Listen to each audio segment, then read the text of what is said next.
Welcome to day 2 of Natural Beauty Summit's Detox Your Beauty Regimen series. I'm Salome Sallehy, founder and president at Sugar Wax, a clean beauty company. Today I'm speaking with CEO and founder of RD Alchemy Products, Regina DiSilvestro, whose extensive background and research history in ethnobotany led her to develop some of the most clean, natural, and therapeutic products that I've ever come across. It's a pleasure to have her in the series, and I'm excited to share her interview with you. One thing I want to touch on, though, is that in beauty, as well as food, there's always this tension between mass-produced goods, trying to maintain consistency and deliver the same thing to consumers all the time. And then on the other side of the spectrum is this thing we call nature, which is volatile and it changes. Different crops yield different plants and fruit and vegetables, and how we get to use those ingredients might affect the outcome. So it's just important to keep that in mind as you listen to our interview, because it's something that we don't often think about.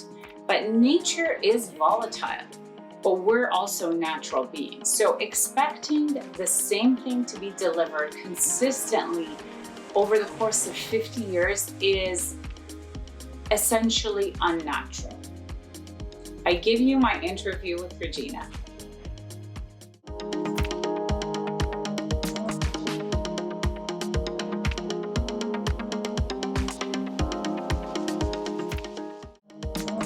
Hi everyone, I'm here with Regina, owner and chemist at RD Alchemy, and we're going to be talking about a lot of things today, but I really wanted to start on the note of ethnobotany. Can you talk a little bit about what ethnobotany is and why it isn't something that we're all deeply familiar with? Sure. It's not something that you hear too much as far as in the industry, or the term ethnobotany and how it relates to what we all love, which is natural products and skincare and body care. But there is a direct correlation in a lot of ways. And what basically ethnobotany is the correlation or connection between how people, or in some cases animals as well, but mostly people, and how they relate to plants in our culture, in our society, in a lot of ways, specifically to deal with plants as far as medicine. So the relationship and nature of it with medicine, and then also in our case, how that medicine can relate to body care products, skincare products. But overall, ethnobotany can encompass not just utilizing plants for medicine, but also for shelter, for food, for trade and commerce, any relationship that plant and the plant kingdom has with humans, and how it relates and how it actually works together. And that's the study. It's basically the study between that interaction. So the basis of herbal medicine is a study of ethnobotany. And then nowadays we use herbal medicine and a lot of the skincare products and body care products. So every day that we're using products that has plant-based materials in it, you're experiencing a form of ethnobotany. So that's basically ethnobotany in itself. Yeah, I mean, it was kind of new to me when we talked about it, and I'm like, we're also natural beings, and I think we forget that sometimes, that we're like plants and animals, natural and part of this environment, and sometimes we lose sight of that symbiosis. And a lot of your history has been in research, and other than the skincare line that you've developed, or lines, I should say, you have over 300 products. So other than that, you're also doing a lot of great leading research. Can you talk a little bit about that and the areas and maybe the illnesses that you're focused on?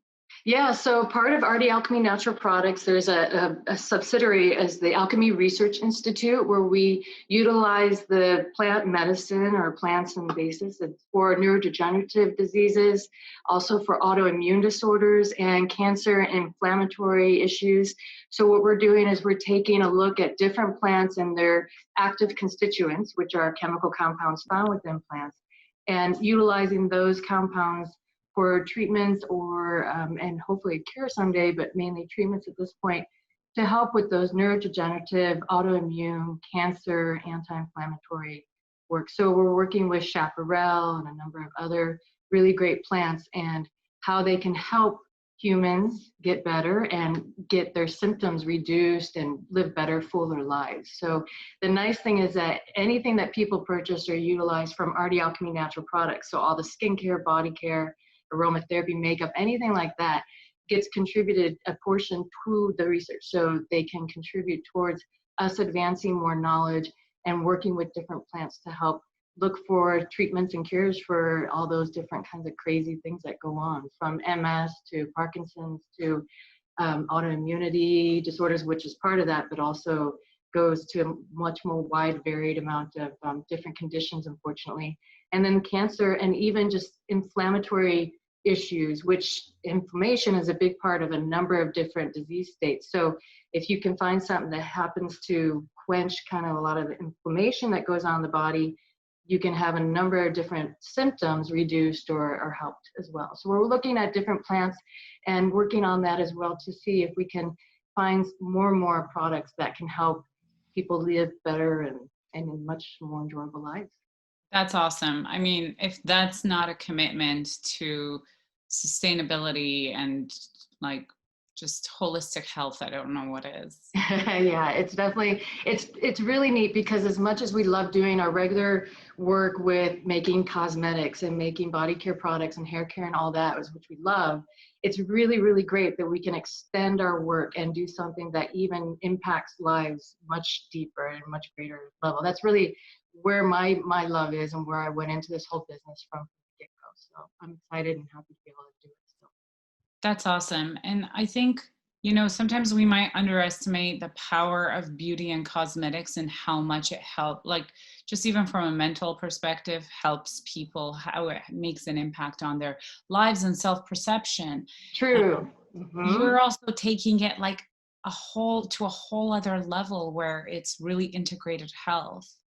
Right, and that's part of the other aspect too. So on the cosmetic end, on the natural product skincare end of RD Alchemy Natural Products, that whole basis is to develop products that can improve the appearance, but deep down we're creating products that are healthier for the body, more herbal based, so they have much more vitamins and minerals and antioxidants.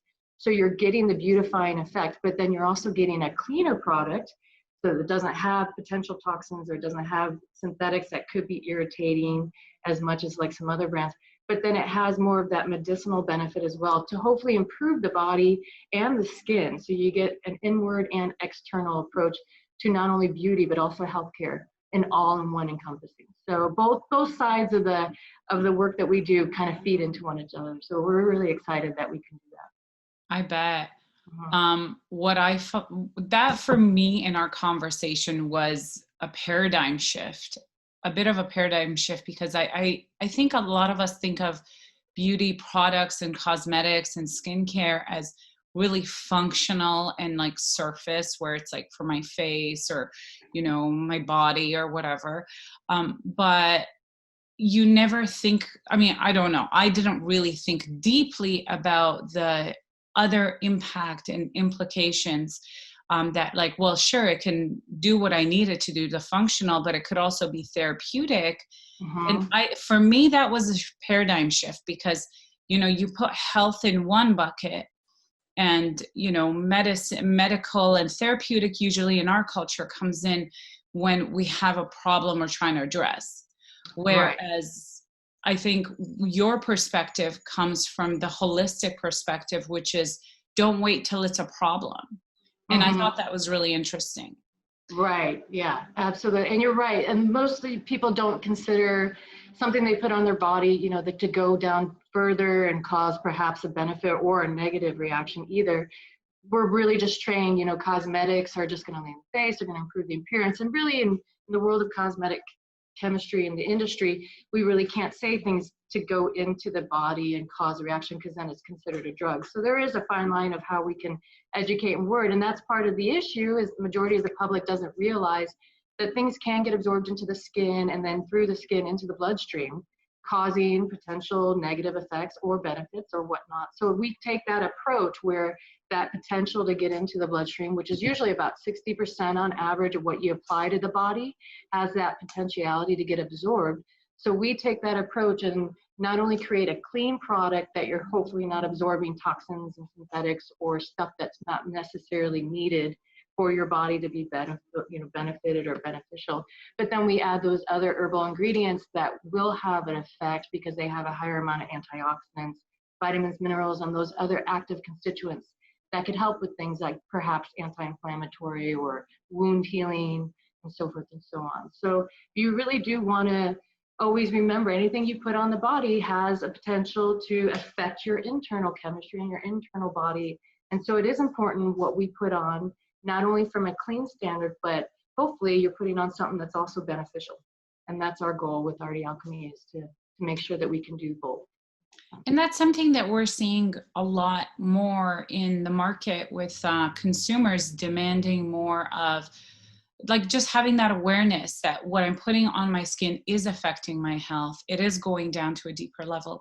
So, I mean, it kind of ties into why we're doing this. Exactly. It is becoming more and more known. People are becoming more and more aware. They realize that if they want to eat healthy and they are concerned with like working on organic diets and not drinking alcohol or whatnot and making their bodies good in that way, it's also important to remember that items in your makeup, your skincare, your hair care, your deodorants, all those products can have ingredients that can also cause any kind of havoc or contribute. So if you're going to take the approach of eating organically and keeping your body healthy that way, extend it further to your personal care products and your body care and all that good stuff. So absolutely. You can continue your whole healthcare regime with those products as well, and not do like basically a negative offset by eating healthy but not using healthy products.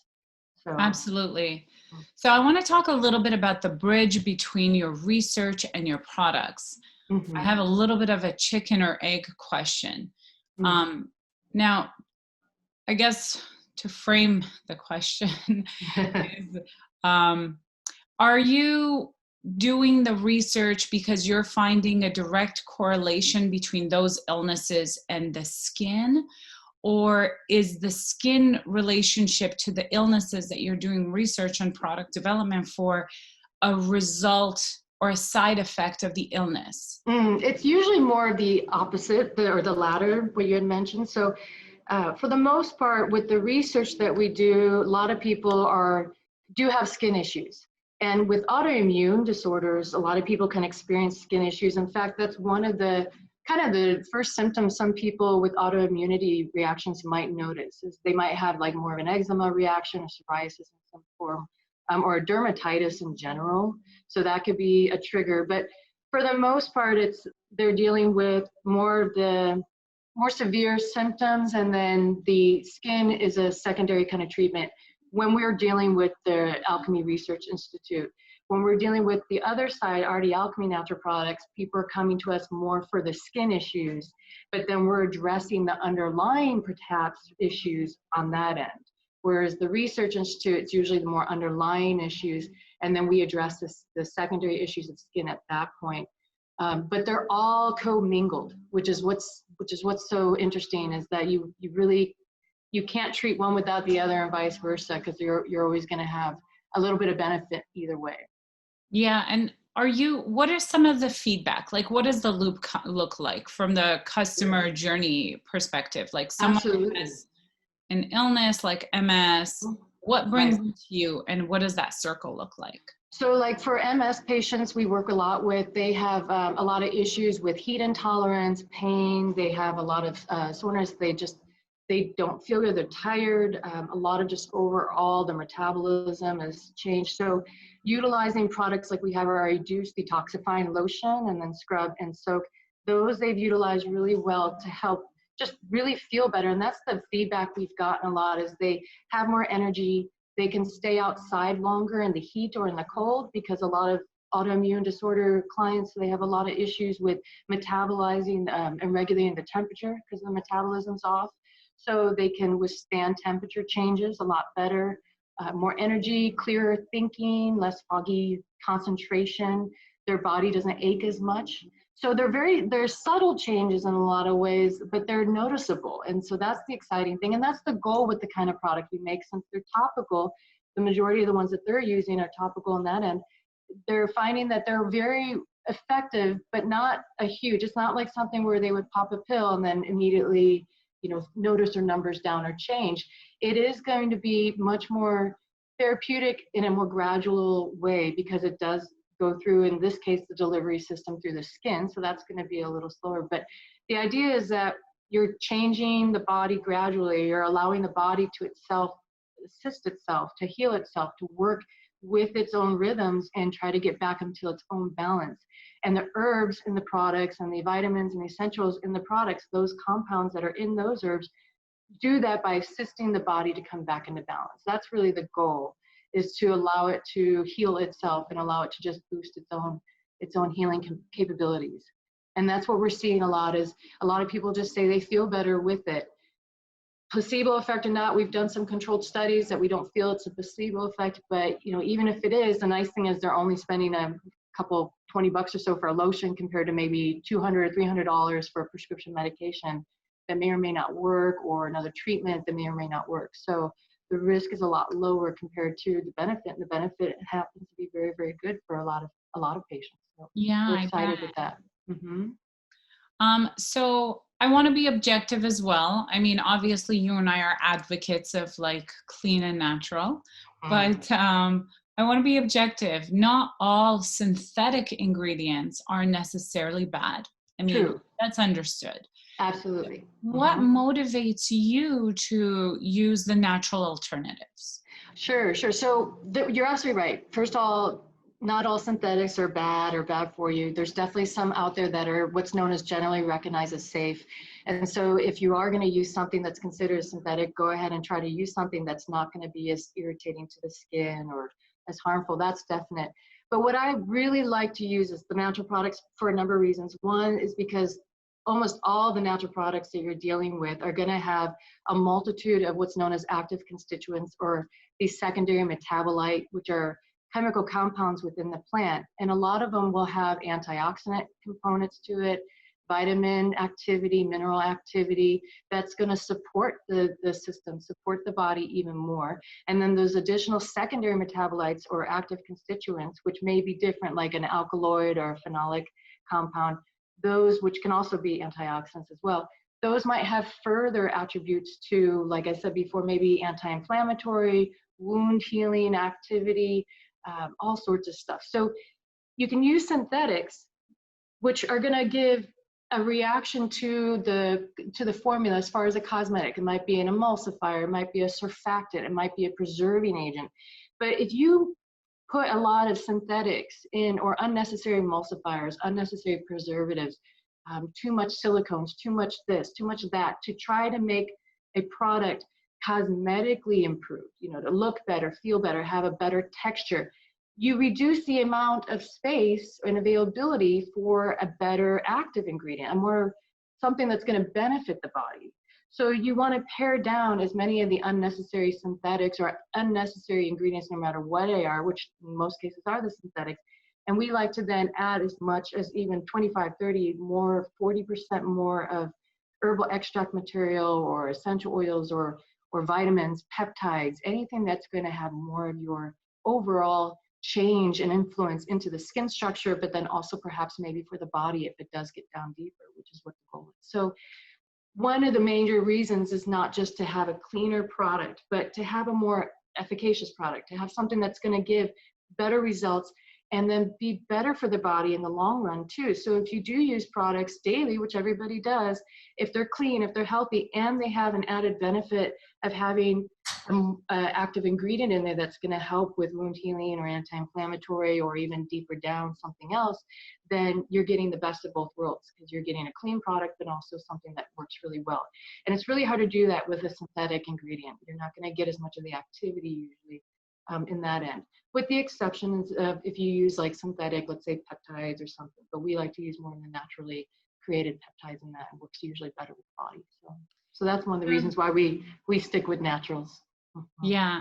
And I think one of the things that we talked about was that synthetics, because they're not natural, the body doesn't necessarily recognize them as well. Right. Yeah. So some synthetics aren't going to be an issue. They're kind of benign to the body, but for the most part, some will have issues. And that's where a lot of people have issues with certain products that have a higher amount of synthetic ingredients in there.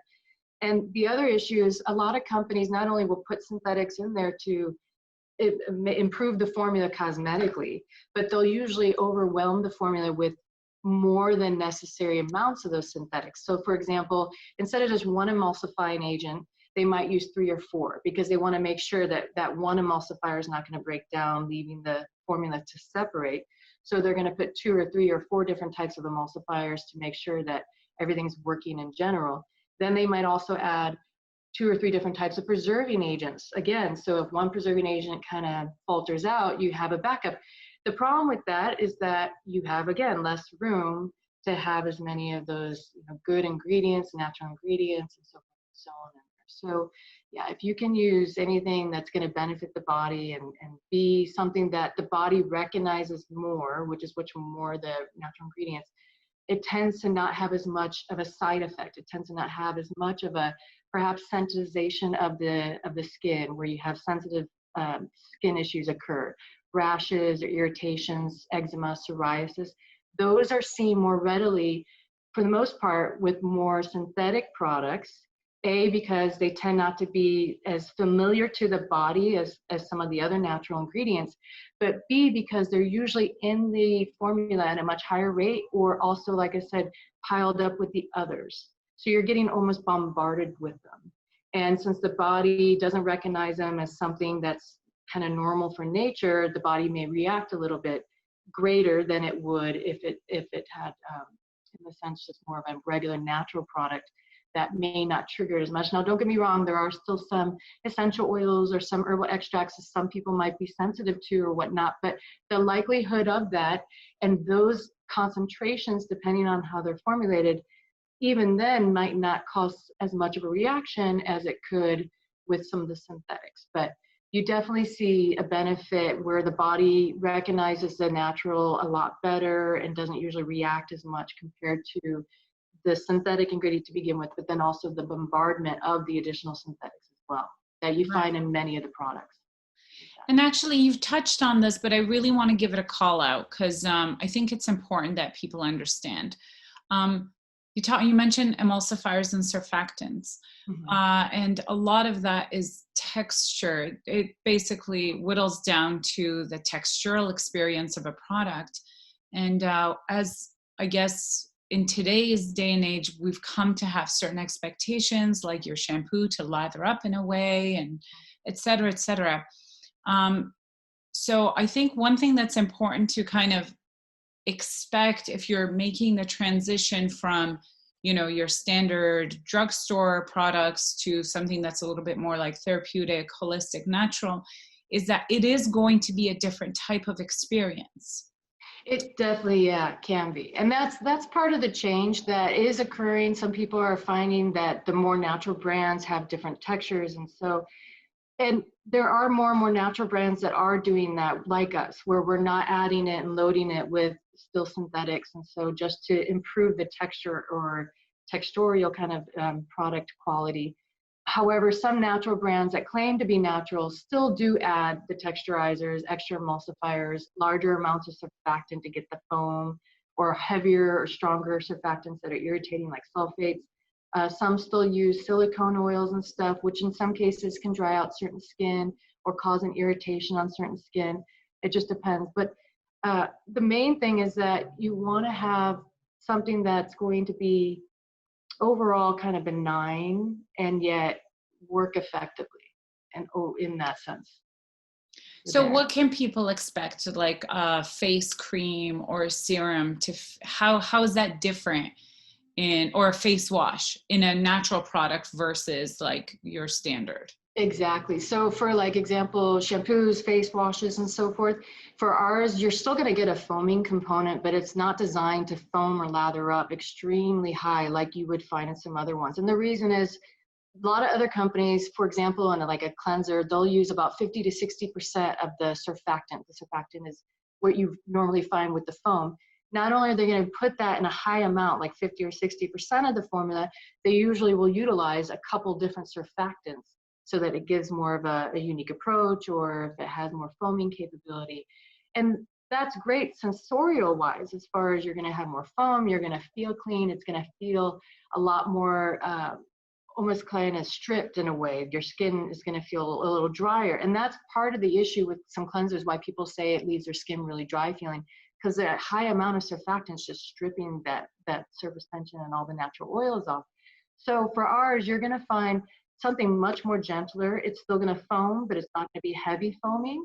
And then you're going to have the cleansing capability, but without stripping the natural oils. So your skin's not going to feel as dry or as taut as it would with like another brand that has that 50 to 60% surfactant. For lotions and creams, what we get a lot of feedback is that our lotions and creams actually absorb a lot easier into the skin. They don't leave it as greasy feeling. They are softer. And that's because we don't use silicones. And silicones, as much as they're a nice sensorial product, they make things feel smooth and slick, they can kind of cover the skin a little too much, and then they don't allow it to breathe really well. They're known as an occlusive ingredient. And so at the same time, that can also reduce the amount of penetration and absorption. And that's the key with our topical products and our lotions and creams, is we want our active ingredients, our herbal extracts, our essential oils, hopefully to get into the skin further, that can go down and be a benefit to the body. So doing so, we don't want occlusive items like silicones or large molecules that can block that. And so we put those in the herbal extracts without the silicones so that they can absorb. But what you'll get as far as the feel is a lot less greasiness. It will absorb quicker. It feels softer. And a lot of people love it, actually. They don't really notice so much of the additional with the creams besides it going in and absorbing better. But they do notice the benefits are greater. And that's part of it because of the higher amount of the herbal extracts, but also the ability for it to get into the skin a lot better. On that note of getting into the skin a lot better, I wonder if you could touch on nanoparticles a little bit, because I think that there's some confusion about absorbability and getting absolutely way deep in there. Way deep. So some of the issue with like nanoparticles, especially with like zinc oxide or titanium dioxide, there's micronized and then there's nano, and nano is smaller than micronized. And some of the issue was people were concerned that the nano-sized particles can be so small, they can get in through the skin and then get into the bloodstream. And there's conflicting evidence about there's conflicting research, but the majority of the research that I've read says, no, that's not so much of an issue, especially through the skin. It doesn't really get in there. It doesn't have as an issue. What more of the concern was for nanoparticles actually was the respiratory effect, as far as people breathing in the dust. So manufacturers who utilize zinc oxide in like their sunscreens, they want to be extra careful with their personnel to make sure that they have protective masks and filter masks, that when they're manufacturing, they're not getting the nanoparticles in through the lungs. And that again was one of those research things that people took some research and then the media ran with it. And then everybody got a different idea as far as the dangers to nanoparticles. It's not so much that nanoparticles create or pose a danger to the skin or products that will be applied topically. It's more of an issue if you were to breathe in the dust. And since no one's really buying pure zinc, to use on a daily basis at home, you don't have to worry about that. So for the research and everything else, nanoparticles, when applied to the skin in a lotion, don't pose a threat for what I've read. But as far as that, we don't use nanoparticle material on ours just to be safe, so people don't worry about it. We use micronized, so it has a lot better as far as the absorption into the skin in the sense of the whiteness. You don't get as much of the whiteness and so forth and so on unless you layer it too heavy. So that's one of the reasons why they want to use something that's fragmented, smaller compared to the larger size. Gotcha. Another topic that comes up a lot with natural products is shelf life. Mm-hmm. And you and I talked about this. Right, So right, yeah. I kind of want to bring a little bit of awareness around that, because I think shelf life of something that's natural may be shorter, but the supply chain is also a factor that plays into that. So if you can talk a little bit about that, that would be great. Sure. So with shelf life, you have a couple of things. One, if you have like a full-on natural product that has all sorts of active ingredients like herbal extracts, vitamins, if you put fruit enzymes, if you put any kind of material like that in there, you got to imagine that's all food for bacteria, viruses, funguses, and also that's what you would like put in a petri dish. You put in nutrients in a petri dish to grow that stuff. So the same thing, like if you had a food product that had the ability to grow mold or to grow things, you need a preserving agent in your natural products as well if you want to keep them for any length of time, like beyond like 2 weeks or 3 weeks, from the fridge or whatnot. So in that case, we do utilize in our products natural preserving agents. We use like a radish root ferment. We also use essential oils. We can use sometimes salt depending on the formula. There's a number of different ways and adequately preserve your more natural products with a more natural preservative and still get really great results and a longer shelf life. In most cases, our shelf life will last about 1.5 to 2 years. In a lot of cases, it will last longer. We've tested it as far as it won't grow mold. We don't see contamination or whatnot, and just in general staying for that long. However, the active ingredients that we put in, we recommend to try to use it within a year or two. So this way, people don't have to worry about their active ingredients in your products degrading or being less effective, because that's always the more possibility. So you do want to always preserve your products for those formulators out there that like to make their own stuff. Don't be afraid to use a preservative, because there are natural preservatives out in the market. And a lot of them do work really well. They're just, unfortunately, a little bit more expensive than the synthetic preservatives. You're going to need them in a higher concentration than the synthetic preservatives. Therefore, the cost of them and the cost that they'll make the formula for will go up a little bit. But overall, what you're getting then is a safely, adequately preserved product that's going to withstand, hopefully, all the rigors of distribution of whatever your distribution is, but then also be gentle on the skin, not be irritating, not be harmful, and so forth and so on. So there are ways to work with it and work around it. Awesome. And just kind of finally to finish it off, you work with a lot of plant-based materials and herbs and all that. So are there any any specific ones that you want to give a call out to that like you find work really well across the board that maybe people can start like thinking about or implementing right away, that's a good clean alternative to some of the less healthy options? There's a lot of wonderful herbs that they can incorporate into their products on a daily basis. Simple things like you can even find in your garden, like lavender, rosemary. Some people have rose bushes. Hibiscus is a great one too. And then herbs too, like calendula. Those are popular, and you can find those. Anything that you can find nowadays in like the garden section, a lot of the places you can definitely utilize into your products. And they're going to have a lot more of a wound healing capability, like lavender is really great for the skin.